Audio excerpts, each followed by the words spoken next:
대한민국 잠재 성장률이 추락하고 있습니다. OECD를 비롯한 국내외 주요 경제 연구기관들은 올해 우리 경제의 잠재 성장률을 1%대로 낮췄습니다. 향후에도 계속 하락 추세가 이어질 것을 경고하고 있는 상황입니다. 잠재 성장률이 낮아졌다는 것은 우리 경제가 본질적으로 성장할 힘을 잃어버렸다는 의미입니다. 생산성이 정체되고 기업과 가계가 투자와 소비를 줄이고 있습니다. 그럼에도 불구하고 이재명 정부는 근본적인 문제 해결은 외면한 채 20조 원이 넘는 대규모 국채를 발행하며 현금 살포성 경기 부양책을 추진하고 있습니다. 이런 인위적이고 적극적인 돈풀기 정책은 잠깐 동안 경기 지표를 좋게 보이게 할 수는 있지만 근본적인 경제 체질은 오히려 약화시키고 미래 세대의 무거운 빚을 지우는 결과로 이어질 수밖에 없습니다. 근본적인 해결 방안은 기업의 경제하려는 마인드를 키우고 투자를 활성화하는 것입니다. 이재명 정권은 파업 만능주의를 조장하여 기업에 무리한 부담을 주게 될 것이 뻔한 노란봉투법을 추진하는 반대의 길을 가고 있습니다. 이런 가운데 이미 우리 수출 대기업의 영업이익이 반토막 나는 등 자동차와 철강을 시작으로 미국의 관세 폭풍은 현실화되고 있습니다. 8월 1일에 25%의 상호 관세가 시행된다면 수출로 먹고 사는 우리 경제는 심각한 타격을 피하기 어렵습니다. 경제정책은 단기적 성과가 아닌 중장기적인 성장 기반 마련에 초점을 맞춰야 합니다. 경제 활성화의 핵심은 노쇼, 사기, 호텔 경제론 확산이 아니라 민간의 자율적인 투자와 소비 촉진, 규제 혁파를 통한 혁신 성장을 이끌어내는 것입니다. 지금이라도 이재명 정부는 반기업적인 악법과 인위적인 부양책에 대한 미련을 버리고 규제 완화, 생산성 향상 등 기업이 투자를 할 수 있는 지속 가능한 경제 성장을 위한 구조개혁에 착수하기 바랍니다. 또한 미국발 관세 협상을 위해 대통령이 나서서 관세 폭탄 문제를 반드시 해결하기 바랍니다.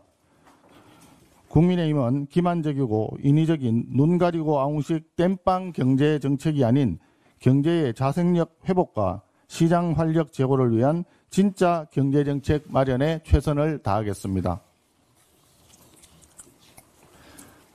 지난 3일 이재명 대통령은 취임 한 달 기자회견에서 검찰개혁을 언급하면서 추석 전까지 제도 얼개를 만드는 것이 가능하다라고 말했습니다. 당대표 주자인 정청래, 박찬대 의원은 한술 더 떠서 아예 검찰개혁을 추석 전에 끝내겠다고 선언했습니다. 2022년 4월 문재인 정권은 임기 한 달을 남긴 상태에서 설익은 검수완박법을 번갯불에 콩 구워 먹듯이 졸속 처리한 바 있습니다. 그로 인하여 민생범죄 수사 역량이 급격히 저하되고 수사와 재판에 걸리는 시간도 하염없이 지연되는 결과를 낳았습니다. 졸속적인 검수완박의 결과는 민생지옥 사기천국이라는 말이 나오는 이유입니다. 그런데 이재명 정권의 검찰 해체 추진은 3년 전 문재인 정권의 검수완박보다 더 급진적이고 졸속적으로 추진되고 있습니다.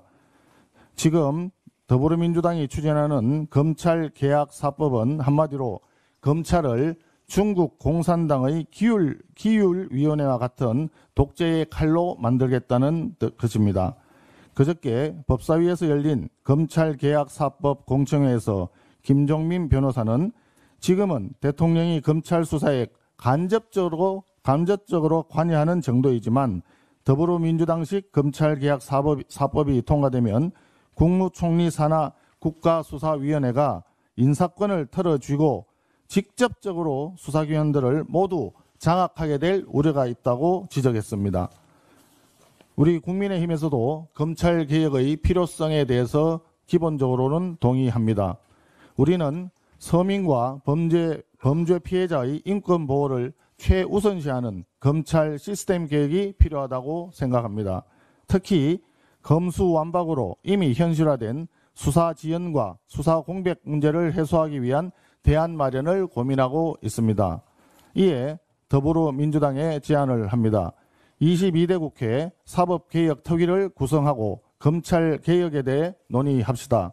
18대 국회 사개특위는 1년 4개월 동안 64번의 회의, 7번의 공청회, 32명의 전문가 의견을 경청하며 치열하게 머리를 맞댄 끝에 괄목할 만한 개혁의 성과를 이뤄낸 것으로 호평받고 있습니다. 검찰개혁처럼 중요한 사안에 대해서는 속도보다 방향이 더 중요할 수 있습니다.